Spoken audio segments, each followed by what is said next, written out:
নমস্কার বন্ধুরা, পুষ্প রান্নাঘরে তোমাদের সবাইকে স্বাগতম। আজকে চলে এসেছি দেখো নতুন আরেকটা ভিডিও নিয়ে।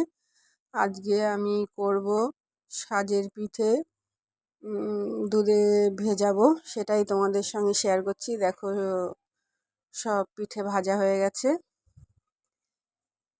একদম টসটস করে ফুলেছে।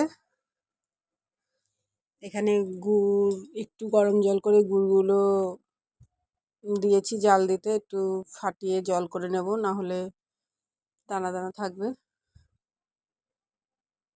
আর এখানে দুধটা ভালো করে ফুটিয়ে নিচ্ছি।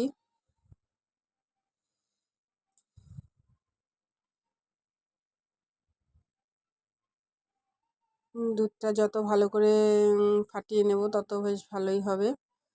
আর এখন আমি এক এক করে দিয়ে দিচ্ছি পিঠেগুলো।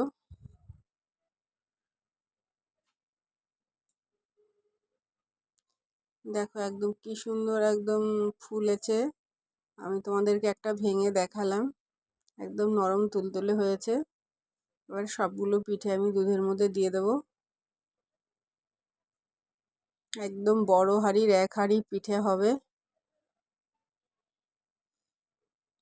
তোমাদের কার কার এরকম পিঠে ভালো লাগে বন্ধুরা, অবশ্যই কিন্তু জানাবে। আমার তো খুব ভালো লাগে, আমাদের বাড়ির সবারই ভালো লাগে এরকম দুধে ভেজানো পিঠে। তার জন্যই একটু বেশি করে করা।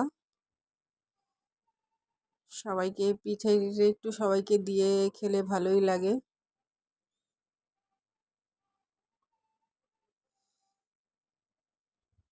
কার কার এরকম পিঠে ভালো লাগে বন্ধুরা সেটাও জানাবে, আর পিঠেগুলো কেমন হয়েছে সেটাও জানাবে। আর তোমরা এইভাবে আমার সঙ্গে থেকো বন্ধুরা। যদি ভালো লাগে তাহলে কিন্তু লাইক করবে, শেয়ার করবে, কমেন্ট করবে, সাবস্ক্রাইব করবে। এইভাবে আমার সঙ্গে তোমরা এখন দিয়ে দেবো আমি চিনি। দেখো বন্ধুরা, চিনি দিয়ে আবার একটু ফুটিয়ে নেব।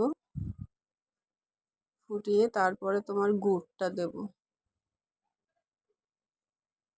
গুড়টা দিলে যদি আবার দুধটা কেটে যায়, তার জন্য গুড়টা লাস্টে দেব। দেখো এক হাঁড়ি পিঠে হয়েছে।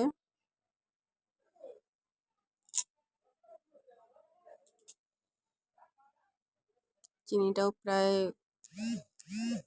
ফুটে এসছে।